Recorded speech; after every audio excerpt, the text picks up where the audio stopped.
আমরা বর্ধমান বিশ্ববিদ্যালয়ের 6 semester general বিভাগের এডুকেশন এসএসসি 4 2024 সালের এক্সটার্নাল এক্সামিনেশনের জন্য আপনাদের যে 5 নম্বর এবং 10 নম্বরের প্রশ্নগুলো থাকে আপনাদেরকে এই ভিডিওটির মাধ্যমে 5 নম্বর এবং 10 নম্বর প্রশ্নের সাজেশন দেব। খুব অল্প প্রশ্নই দেখাবো। এই প্রশ্নগুলো পড়লেই বন্ধুরা আপনাদের 2024 সালের এক্সটার্নাল এক্সামিনেশনে অর্থাৎ ফাইনাল পরীক্ষায় যে 5 নম্বর এবং 10 নম্বরের প্রশ্নগুলো থাকে আপনারা আশা করি কমন পাবে। তো বন্ধুরা আপনাদের কাছে একটা রিকোয়েস্ট করব, অনেক পরিশ্রম করে এই ভিডিওটি তৈরি করেছি, তাই আপনাদেরকে বলবো চ্যানেলটিকে সাবস্ক্রাইব করুন এবং ভিডিওটিতে একটি লাইক দিন। যদি আপনাদের বন্ধুরাও এই এডুকেশন এসএসসি 4 সাবজেক্টটা নিয়ে থাকে আপনাদের বন্ধুদেরকেও এই ভিডিওটি শেয়ার করে আপনাদের বন্ধুদেরকেও উপকৃত করুন। তো এখানে একটা জিনিস খেয়াল রাখবেন বন্ধুরা, দেখুন যে প্রশ্নগুলো শেষের দিকে দেখুন ভিভিআই অর্থাৎ ভেরি ভেরি ইম্পর্টেন্ট লিখেছি, এই প্রশ্নগুলো সবথেকে বেশি গুরুত্বপূর্ণ। এই প্রশ্নগুলো আপনাদেরকে পড়তে হবেই। এই যে প্রশ্নগুলো গায়ে দেখুন ভিভিআই লিখেছি, ওই প্রশ্নগুলোকে আপনাদেরকে পড়তে হবেই। ওগুলো সবথেকে বেশি গুরুত্বপূর্ণ 2024 সালের এক্সটার্নাল এক্সামিনেশনের জন্য। তো দেখুন যে প্রথম প্রশ্নটা রেখেছি, ভারতীয় শিক্ষা ব্যবস্থায় দূরশিক্ষার মান কিভাবে বজায় থাকে?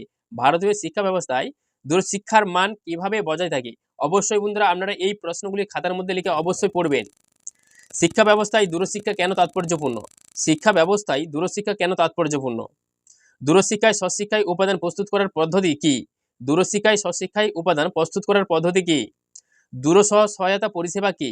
দূরসহ সহায়তা পরিষেবা কি? দূরশিক্ষা ব্যবস্থায় সহায়তা পরিষেবা বলতে কি বোঝায়? দূরশিক্ষা ব্যবস্থায় স্ব-সহায়তা পরিষেবা বলতে কি বোঝায়? এখানে এখানে স্ব-সহায়তা পরিষেবা বলতে কি বোঝায় লিখবেন। দূরশিক্ষায় মাধ্যমিক প্রযুক্তিগত প্রোগ্রামের উপর একটি নোট লিখুন।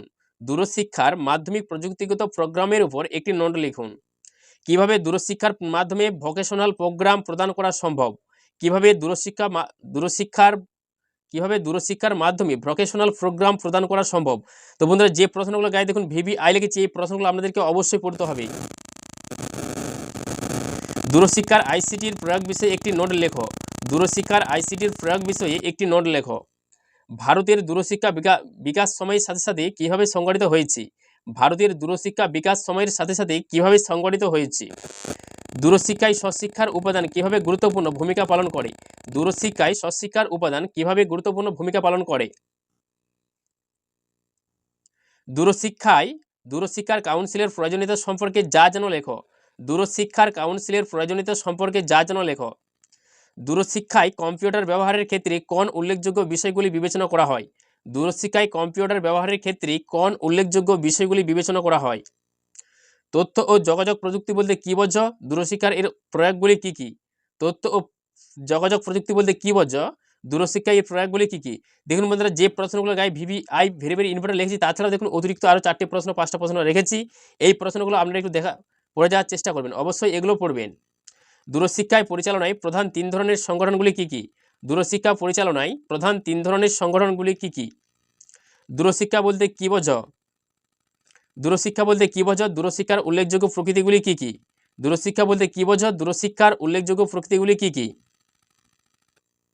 দূরশিক্ষা বলতে কি বোঝো? দূরশিক্ষার উল্লেখযোগ্য প্রকৃতিগুলি কি কি? দূরশিক্ষার গুণমান কিভাবে নিশ্চিত করা হয় সেই বিষয়ে একটি টিকা লেখো।